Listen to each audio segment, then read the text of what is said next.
Hello दोस्तों, सभी को नमस्कार। तो सेंट्रल यूनिवर्सिटी पंजाब में जो डॉक्यूमेंट वेरिफिकेशन के लिए जो बच्चे आएंगे, उनको कौन कौन से डॉक्यूमेंट चाहिए, उनको कैसे फिल करके लाना है, उसके बारे में हम इस वीडियो में बात करते हैं। तो सबसे पहले मैं आपको डॉक्यूमेंट्स की लिस्ट दिखाता हूँ जो आपको लाने हैं यहाँ पे। देखिए, आपको सबसे पहले अपना CUET admit card, score card और एप्लीकेशन फॉर्म जो आपने भरा था यूनिवर्सिटी काउंसलिंग के लिए, वो लेके आना है। उसकी सेल्फ अटेस्टेड यानी उस पे साइन किया हुआ होना चाहिए आपका। उसके अलावा आपका 10th का मार्कशीट, आपका ग्रेजुएशन का मार्कशीट, ये सब आपको चलेगा फर्स्ट, सेकंड और थर्ड ईयर का। थर्ड ईयर में अगर आपकी डिग्री आ गई है तो वो भी आपको लेकर आनी है। उसके अलावा Aadhaar card, registration form, medical fitness certificate जो कि ओरिजिनल लगेंगे, और मेडिकल फिटनेस सर्टिफिकेट जो बनेगा, डॉक्टर होते हैं जो मतलब गवर्नमेंट डॉक्टर होते हैं जिनके पास अटेस्टेड करने का सिस्टम होता है, वो जो मोहर होती है, सील होती है, वो लगवा के लानी है। कोविड-19 मतलब वैक्सीनेटेड सर्टिफिकेट, और ये उसी में आ जाएगा। एंटी रैगिंग सर्टिफिकेट, देखिए 2 परफॉर्म आएंगे एंटी रैगिंग के, एक स्टूडेंट का, एक पेरेंट्स का। वो दोनों मैं आपको बताऊंगा कैसे फिल करके लाना है। और कैरेक्टर सर्टिफिकेट, माइग्रेशन सर्टिफिकेट, और अगर आप कैटेगरी से बिलोंग करते हैं तो आपका कैटेगरी सर्टिफिकेट। अगर आपका गैप पीरियड है तो उसका गैप सर्टिफिकेट भी लगेगा। और अगर आपने कोई नेशनल लेवल एग्ज़ाम पास किया है तो उसका भी आपको सर्टिफिकेट लगाना है। अब देखिए, यहाँ पर कुछ चीज़ें ओरिजिनल दे रखी है और कुछ चीज़ें सेल्फ अटेस्टेड फ़ोटोकॉपी दे रखी है। इसके अलावा आपको 2 फ़ोटोग्राफ लाने हैं, ठीक है। अब इसमें यहाँ पे नीचे दिखाया गया है कि अगर कोई सर्टिफिकेट गलत पाया जाता है तो वो आपका सीट कैंसिलेशन हो जाएगा विदाउट फ़ी रिफ़ंड के, यानी फ़ीस भी नहीं देंगे और सीट कैंसिल हो जाएगा। अब देखिए, एलिजिबिलिटी आप चेक कर लीजिए, क्योंकि आपको तो सब कुछ चेक होता है, वैसे वेरीफाइड होता है, क्योंकि जब आपने फॉर्म भरा था तब आपसे वो एलिजिबिलिटी मांग के ही उसने आपको सीट दिखाई थी।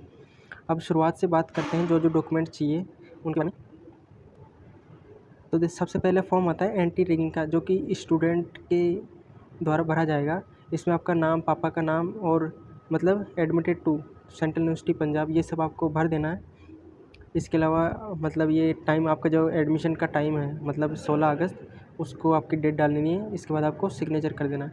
दूसरा अंडरटेकिंग भरा जाएगा आपके पेरेंट्स द्वारा, जिसमें आपके पापा का नाम और मतलब स्टूडेंट का नाम, ये सब वगैरह भर देंगे आप। उसके बाद आप डेट डाल देंगे और साइन कर देंगे। इसके अलावा अगर आपका गैप पीरियड है तो आपके लिए ये परफॉर्मा चाहिए। इसके अलावा अगर आप बना सकते हैं तो जो अटेस्टेड फॉर्म होता है, जो एडवोकेट जो आपको बना के देता है, वो स्टाम्प पेपर पे लिख के वो भी आप बनवा कर ला सकते हैं, उसमें कोई परेशानी नहीं है।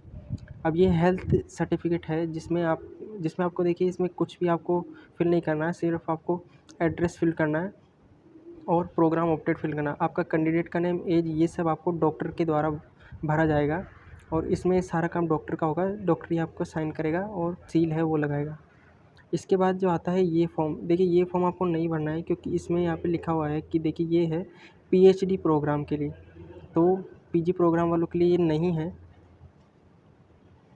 ये देखिए, अगर आपके पास मान लीजिए कोई डॉक्यूमेंट नहीं है, यानी आपकी ग्रेजुएशन की डिग्री नहीं आई है, आपका सर्टिफिकेट नहीं आया, आपका रिज़ल्ट नहीं आया, तो आपको कोई दिक्कत नहीं है। आपका कैटेगरी सर्टिफिकेट नहीं बना, आप उसके लिए अंडरटेकिंग दे सकते हैं।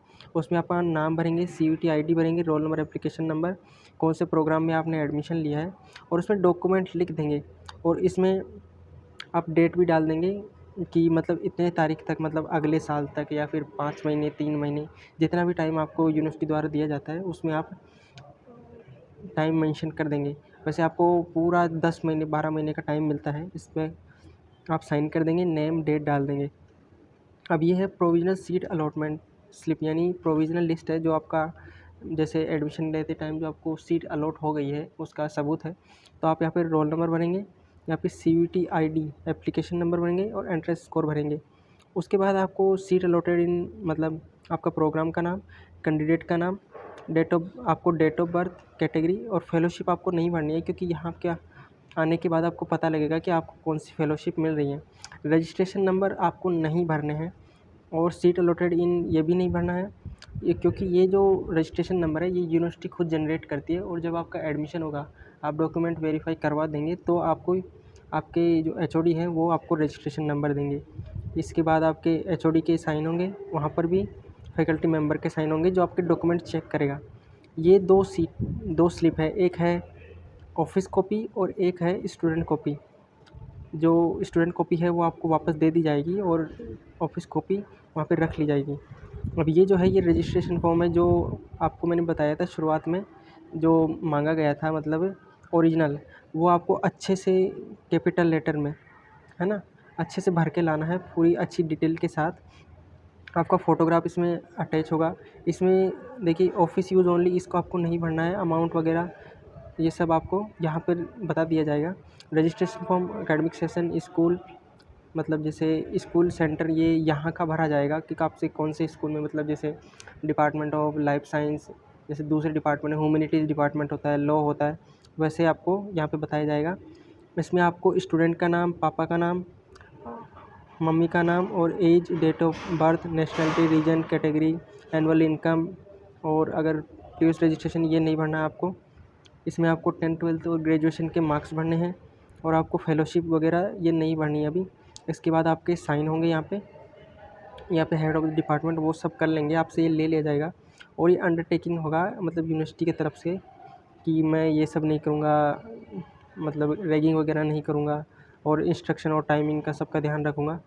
ये सब आपको अंडरटेकिंग देना पड़ेगा। अब ये जो लास्ट है ये फॉर्म आपको, इसमें आपको जो सबसे ऊपर जो फॉर्म होता है वो यही लगाया जाएगा। इसमें आपको सीट अलॉटेड इन आपका प्रोग्राम का नाम, CUET roll number, CUET application number और एंट्रेंस स्कोर, आपकी फ़ोटो लगानी है, कैंडिडेट का नाम, डेट ऑफ बर्थ और कैटेगरी आपको लिखनी है। अब यहाँ पर जो जो डॉक्यूमेंट आपके लगेंगे उसमें आपके राइट का टिक कर दिया जाएगा, मतलब मार्क कर दिया जाएगा, वो आपको नहीं करना है। यहाँ पर जब डॉक्यूमेंट वेरीफाई करवाएंगे तब इसका काम होगा। बस ये आपको ये दिखाने के लिए है कि यहाँ पे आपको ये सब डॉक्यूमेंट चाहिए, जबकि ये फॉर्म जो है वो भी आपको प्रिंट करवा के लाना है। यहाँ पे आप कैंडिडेट के साइन, यहाँ पे नीचे फैकल्टी मेंबर और एचओडी साइन कर देंगे। और यहाँ पे डीन वगैरह वो बात का काम होता है, वो अपने लेवल पे कर लेंगे।